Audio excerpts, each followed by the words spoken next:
The Colts have had a couple of days off, but now they're going to turn up the heat. The pads are about to start popping, and we cannot wait. Let's get to it. You are Locked On Colts, your daily Indianapolis Colts podcast. Part of the Locked On Podcast Network, your team every day.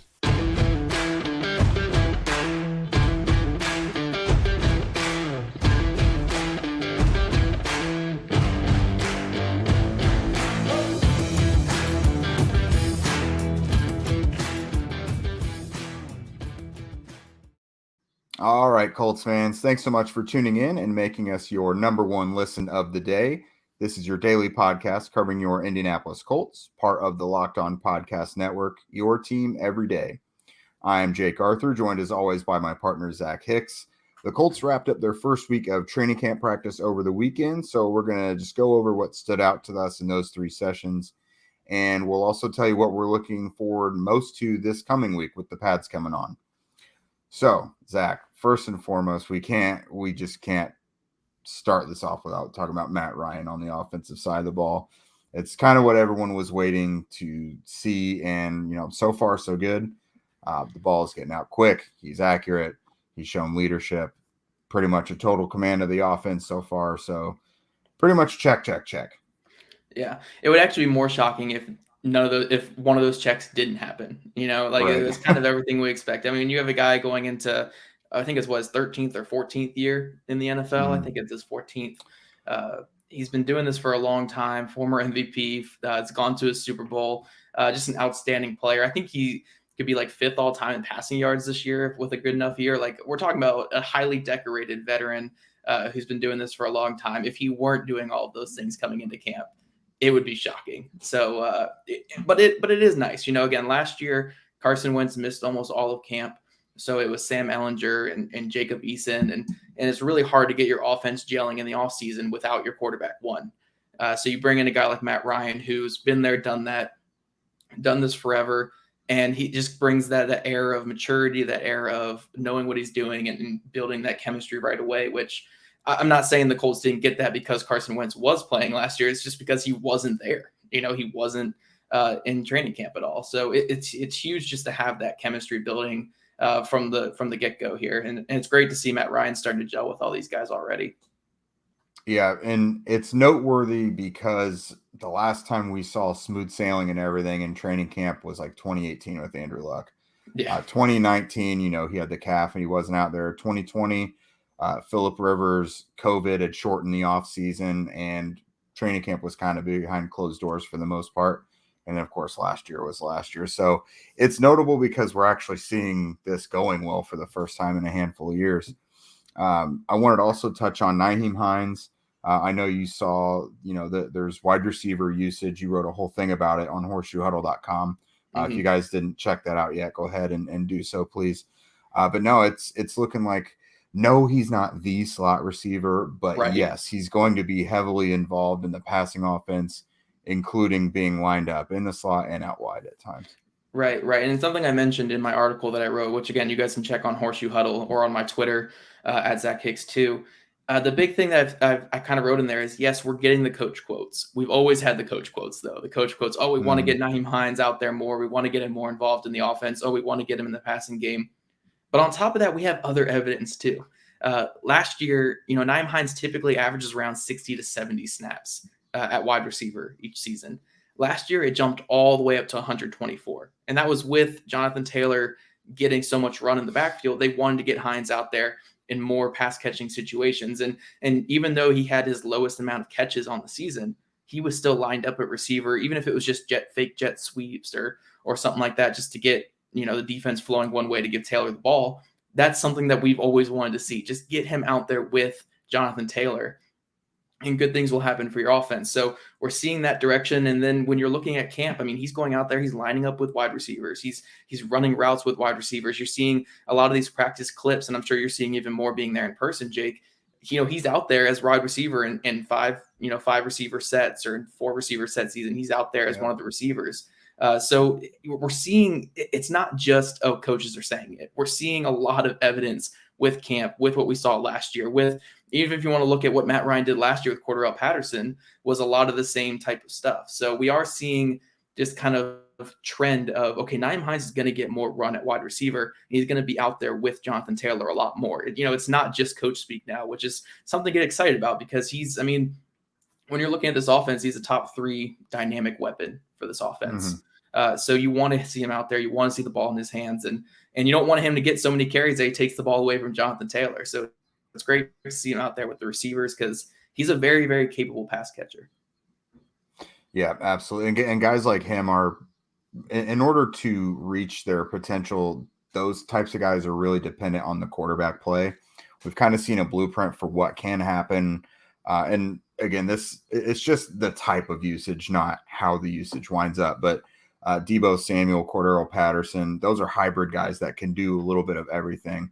Nahim's of that same vein, but just it's maybe not at an all-pro level like those guys. If you want a more normal comp, maybe like a Darren Sproles type, like a Darren Sproles makes a lot of sense, or Tariq Cohen when he was in his, when he was kind of in his peak, James White, but a little more explosive than James White. We've seen this type of player work a lot. Alvin Kamara is obviously an extreme version as well, but like Alvin Kamara during his rookie season was kind of like this as well. You can have a lot of guys, JD McKissick the last couple seasons. There's a ton of guys who have kind of taken this role. We just had not seen Hines kind of fully get pushed into it. But now we are finally seeing that. And the exciting thing about Hines is, again, this is a 4.3 speed guy who can break tackles, who can run up the tackle, run between the tackles if need be. Like, he's a versatile player. So we just want to see him on the field more.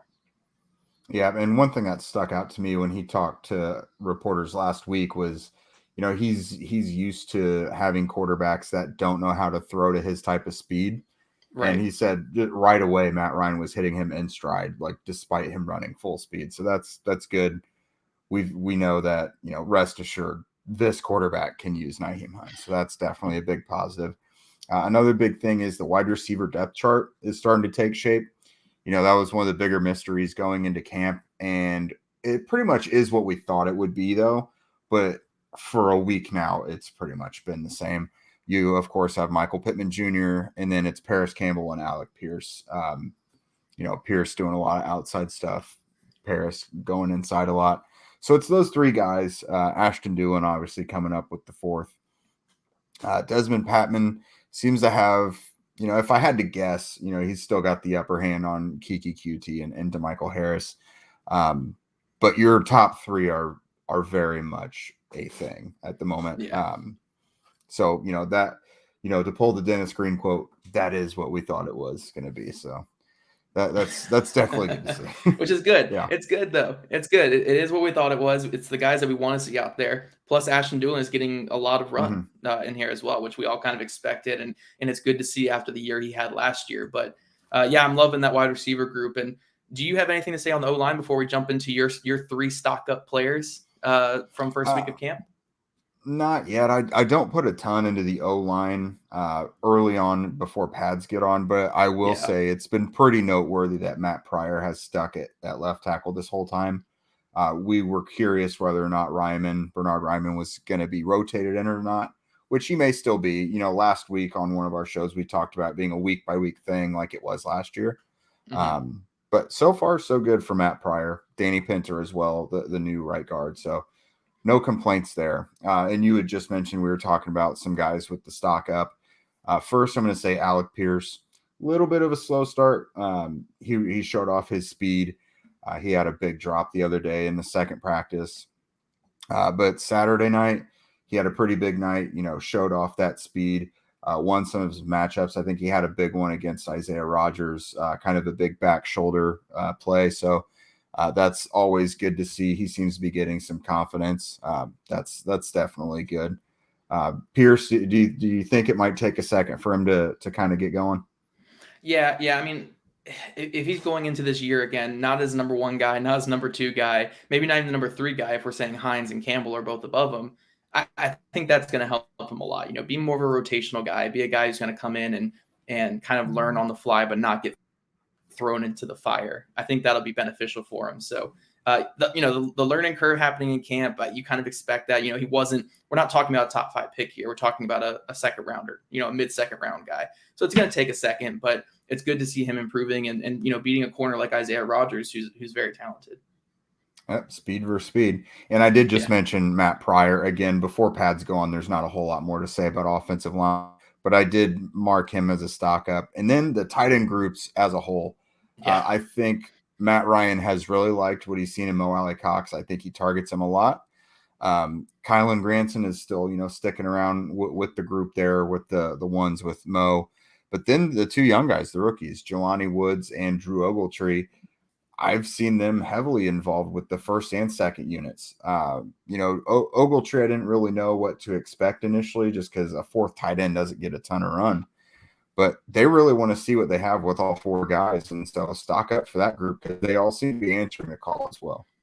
Yeah, I had someone mention on Twitter the other day to me, they were like, oh, there's no way they keep four tight ends. I'm like, man, I doubt it. I think they're going to keep four tight ends this year. We've seen it multiple times. We saw it in 2018. They kept four tight ends for almost the whole year. 2019, they went into the season with four tight ends. I think 2020 as well, when they claimed that guy from Philadelphia. I don't think they had much of it last year for tight ends, but they kept a lot of guys and they rotate a lot at tight ends. So I don't think it's a stretch to say they're going to keep four tight ends. I think it's actually pretty likely. Yeah, absolutely. I just do not see them risking losing Drew Ogletree, who we would have to imagine would be that fourth man, the odd man out. So those guys have their stock up. You know who else's stock is sky high is Built Bars, folks. If you haven't tried Built Bar Puffs yet, you're depriving yourself of one of life's greatest joys. And guess what? There's a new flavor. Let me introduce you to your new favorite, Cookie Dough Chunk Puffs. They have a light and chewy texture, real cookie dough chunks, and of course, they're covered in 100% real chocolate. I mentioned the other day, those have been saving my life lately. I'm very much on the go, and I need something quick, but that's also satisfying because I'm big on needing to be full. But they've been doing the job, so I'm all for it. It's all the joys of eating cookie dough without the hassle of making it.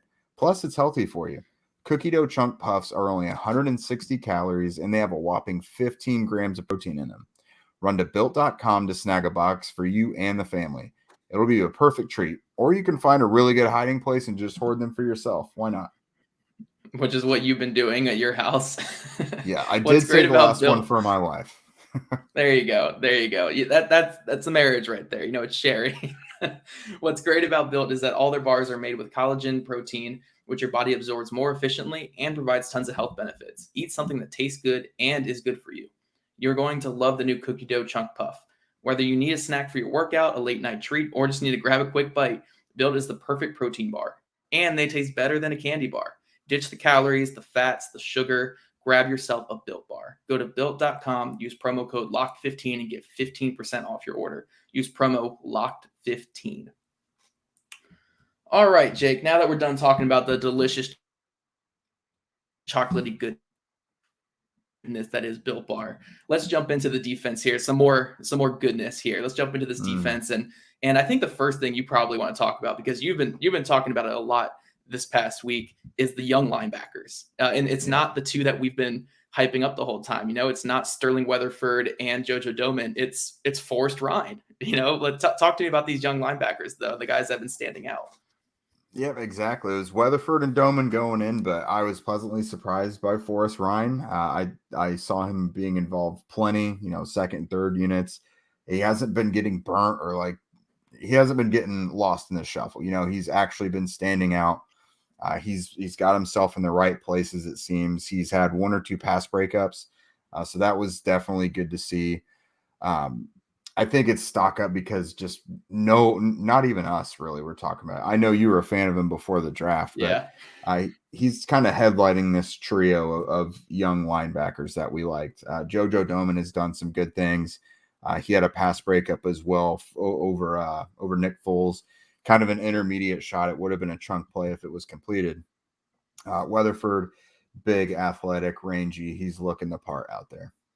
Yeah, that's good. That's good to see these young linebackers because, again, going to camp, I was really high on Domann and Weatherford, but also Forrest Rhyne was a guy that I enjoyed talking to this past offseason. And you can never have too much depth there at linebacker. The Colts have 1 to 2 available spots in their linebacker core, so the opportunity is there for those young guys, and it seems like they're all trying to take those last couple spots, which is always great to see. Yeah, and Mike might be the spot with the least depth for it. But, Forrest Ryan, I think you said he's kind of a true Mike. So Right. that's up for the grabs too. That's a good opportunity for him. The cornerback depth, that kind of like the receiver, that's taken a little bit of shape as well. Stephon Gilmore, of course, that was not going to be any mystery. Brandon Faison has been pretty exclusively with that first unit as the other outside corner in the nickel packages. Kenny, of course. Isaiah Rodgers and Marvell Tell have been kind of those next two guys in. Tony Brown, we're going to see a little bit of him as well. I know he's been in and out of the lineup. He can provide some depth inside to kind of, I guess, the next wave's Kenny Moore, if that's possible. But that's another area we really weren't sure. You and I definitely both gave the edge to Isaiah Rodgers moving into it. Yeah, and I think, correct me if I'm wrong, I don't know if it was just on the Saturday practice or maybe it was in other practices as well, but I think Joel Erickson wrote in an article the other day that Isaiah Rodgers is getting some slot snaps. Have you seen that in what you've seen out there? Yeah, in the first couple practices, I wasn't able to be there for Saturday, but yeah, Rodgers has been going inside and out throughout the time. He probably got more of it on Saturday. I don't think it's been like a very frequent occurrence, but I've mentioned they're shuffling guys in and out all over the place. So yeah, he's definitely been inside and out so far.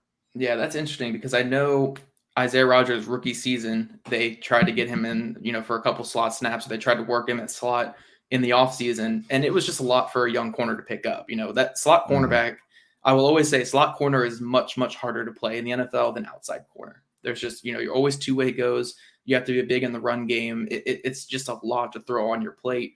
So I'm wondering if now, after a whole year where he was basically only an outside corner, if they're saying, hey, let's see what we got, see if he can be kind of our versatile defensive back that can play outside, can play inside, can kind of play all over the place. So that's something to watch, I think, for the rest of the camp. Is he going to be the primary backup at slot? Is he going to be also a primary backup on the outside? And he's going to be a guy who can just kind of bounce around and do it all? Yeah, that would definitely be to his benefit if he could be that next guy up, because especially if Faison is going to kind of hold on to that starting outside role, Rodgers has got to find other ways to get on the field defensively. So that'd be big for him. And then I want to just do a quick bullet point on Stephon Gilmore. He was kind of, a lot of people didn't know what to expect either, just because of the last year and a half. He's had the injuries. So far, so good, man. His coverage has been really sticky. He doesn't really look like he's lost a step. He's been able to keep up. So, I mean, I know the pass breakup against Alec Pierce the other day, okay, it's a rookie, but Alec Pierce can burn guys. Like Isaiah Rodgers is arguably the fastest guy on the team, and he got a step or two on Rodgers. So Gilmore is still he's still got something left in those legs. Yeah, again, for anyone who grew up being a big fan of cornerback play and DB play, Stephon Gilmore is the teach tape. Always has been the teach tape, for years and years. So it doesn't shock me that a guy like him is still playing at a high level. And we saw it last year too on film. So all good that's showing. It's kind of like the Matt Ryan thing. I'd be more shocked if he wasn't showing that in camp. Exactly. That's what they signed him for. At safety, backing things up, Julian Blackman and Nick Cross. Blackman didn't start on PUP. He was out there the first practice. He's looked great. His athleticism is still there. He can jump off of that Achilles. So far, so good. Nick Cross had that interception on the first day of practice, like Matt Ryan's second pass. He's looked like he belongs. He's got more confidence. That's definitely good. I know you and I had big check marks on those two. We had a lot of podcasts on Nick Cross before training camp started. It was, we called ourselves the Curtis Brooks Show. Maybe we were also the Nick Cross Show. I don't know. We were basically any show. We were everybody's show because we wanted to get everybody right. If we got someone wrong, just ignore it. But Nick Cross, though, I mean, yeah, like I said, I think last week's podcast, it's going to be even sooner than maybe I expected him taking this strong safety job. I think it's his job to lose. And that's what it should be. I mean, he is a high upside, like just quality player who can be great in this scheme. So I'm glad to see him getting some run. But Jake, before we end this segment here, who are your official 3 stock up guys for the defense after 1 week? Yep. So I mentioned Forrest Ryan. I think we both can acknowledge there's room there for, if there's any undrafted position that's going to make this team linebacker, there's a couple spots available, and Ryan is really making a case for it, especially at Mike, like I mentioned. Brandon Faison, again, we both thought Isaiah Rodgers was going to be more than capable of taking it, and not that he isn't, but they clearly signed Faison to compete to be that main starter outside opposite of now Stephon Gilmore. And if they hadn't had Gilmore at the time, who knows what his role would be. Right. But yeah, that's been another pleasant surprise. And then Nick Cross, he kind of got thrust into that early role at strong safety. He's doing the thing, man. He's aggressive, attacking the ball. You would really mention keeping things in front of him was going to be a big key for him, playing in the box, doing that. We're seeing those roles clearly defined in practice. So big thumbs up for all those three so far. I definitely am more intrigued to see them moving forward with pads going on next week. Sweet. All right. We ready? Yep. Talk about some padded practices, though. I mean, this is the most important thing because I bet you guys were wondering, why are they not mentioning any linemen in those first two segments at all? There's a reason for it, right, Jake? How as someone how many camps is this now that you've been to? I think I've been covering camps since 2013 or 14. So I'm coming camps, up 100 camps. Yeah. That's exactly what it is. No, I get asked about offensive and defensive linemen this early into it. And not that I'm not paying attention to them. It's just night and day, the play that you see once the pads come on. Plus, you don't really see them in one-on-one drills before pads come on. Now you do. And that's only part of the equation. Chris Ballard has already said they're looking for more so the chemistry, who works well as the group. So basically, right next to Quentin Nelson, who does Quentin play best with at left tackle? And then as for right guard, sandwiched in between Ryan Kelly and Braden Smith. So we're really going to start to see some of the offensive line things picking up. I'll be able to tell you more substantial things that make sense, because right now it's just whatever. Yeah, and this week is going to be so huge obviously for the offensive line, but the thing I'm watching is that defensive line. I put it up on Twitter earlier tonight, or I guess if you guys are listening to this on Tuesday, then Monday night is when I put it up.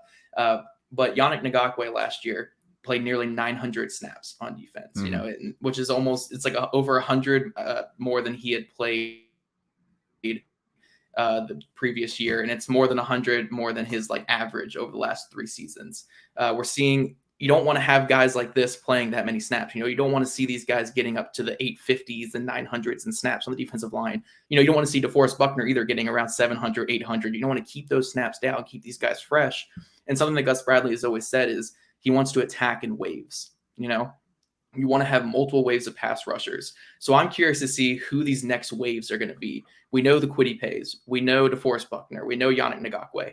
But what about Ben Banogu? What about Ifeadi Odenigbo? What about Dayo Odingbo? Tyquan Lewis, Curtis Brooks, Eric Johnson?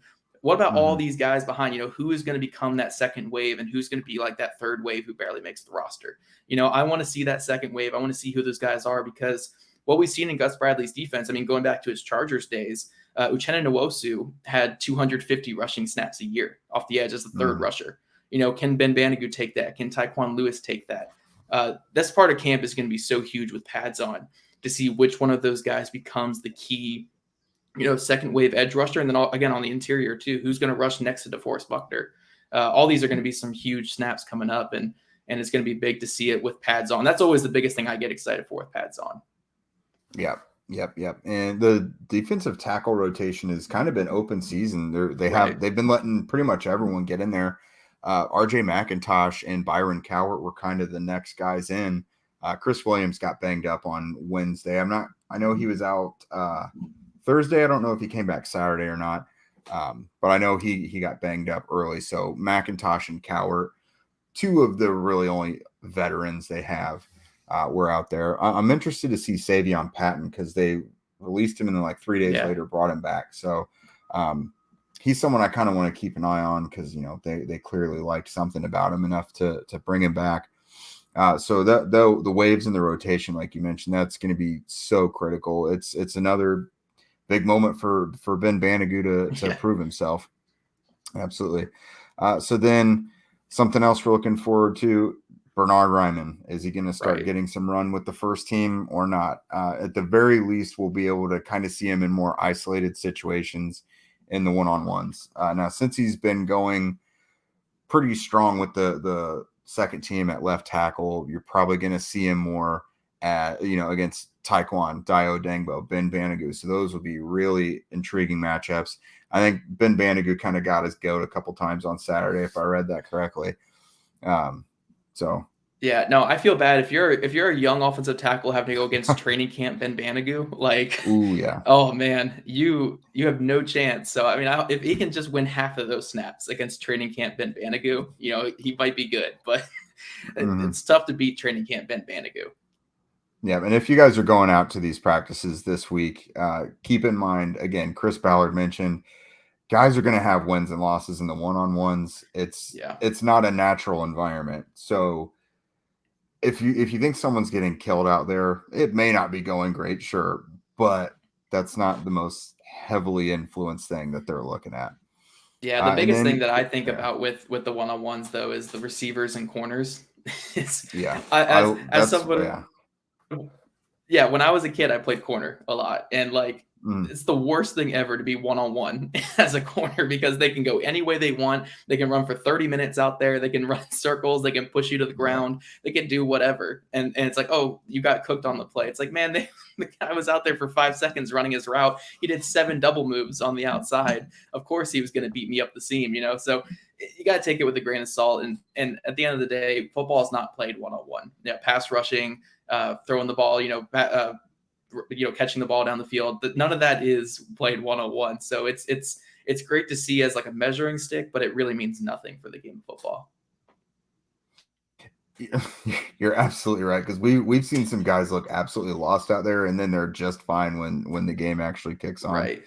So speaking of cornerbacks, the last thing I was wanting to look at there, does the rotation change at all? Does Isaiah Rodgers start to get more run with the ones? And that one really is curious to me because it's like we've seen him play a significant role last year. So right. How does that look? Does Marvell Tell keep climbing up the list at all? That's another one I'm intrigued by because it's kind of a 1 step forward, 2 steps back thing for him last summer. So I kind of want to see if anything's changed, if he gets back up there. Sleeper pick is Dallas Flowers. He's just kind of caught my eye lately. He's involved as a return man. And I've noticed him a time or two out there defensively doing a couple nice things. So I want to look out for that. Yeah, no, last thing I'll say before we close out the show is with Marvell Tell, going back to his draft day, the comparison, the perfect thing was always Marvell Tell could be the perfect, Seattle cover 3 corner. He just has that length. He has the size. He has the physicality. So it always made sense for him to be in a scheme like this. So maybe, a year removed from being cut and from holding out, 2 years removed from holding out, or not holding out, but, staying away because of COVID and stuff like that. You're kind of 2 years removed from all that. Maybe this can be the year for him. Maybe it's starting to click for him. Maybe he really did do a lot of growing and improving on the practice squad for most of last season. So, it's a big year for him, but the fit was always there. It was always a perfect fit in the scheme for him. So I'm excited to see what Marvell Tell can do this offseason. I've always loved his potential. Most definitely. Well, folks, that is our hot takes on what we've seen so far, I guess. We'll be back with you tomorrow. The Colts will be back with you tomorrow as well. They've got their practices Tuesday, Wednesday, Thursday, and then skip ahead to Sunday. Again, that's part of them trying to simulate an actual game week. Their schedule's a bit different now. But yeah, we're going to have everything top to bottom for you. I was gone from Saturday's practice, but I'll get back. I'm at the practices again. No unforeseen absences for me anymore. So yep, they're going to have pads on, hopefully Tuesday. So we'll bring you all the good stuff from those sessions each day. Yeah, make sure you guys are following Jake on Twitter at JakeArthurNFL. This is the time of year you want to follow Jake. Get those tweet notifications on. Also follow Andrew Moore NFL as well, a guy who worked with us over at Horseshoe Huddle, does some great stuff. Jake and Andrew will be providing a lot of content over at Horseshoe Huddle. Jake will have his notebook, and I think Andrew does a couple of sites and observations and stuff from training camp as well. Follow us here on YouTube. I know we are getting those subscriber buttons up. I think there's a challenge on Twitter too that I have to change my header if we get to 1,000 subs by the end of August. So you guys can probably check Max Houghton's his Twitter for that. It seems like a fun little challenge there, but I'm all for it. Get us to 1,000 subs by the end of August, and I'm 100% game for it.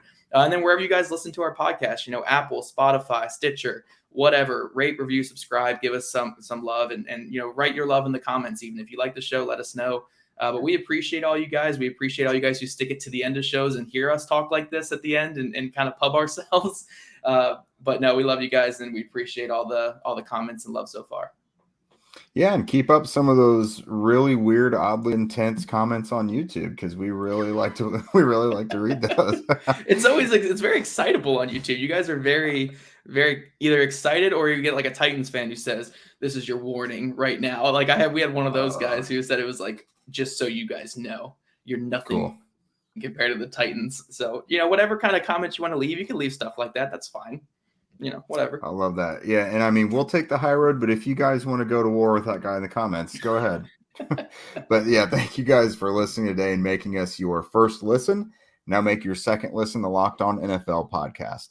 That's our national NFL experts and insiders keeping fans dialed in with the biggest stories and the latest news from around the league. We'll see you tomorrow.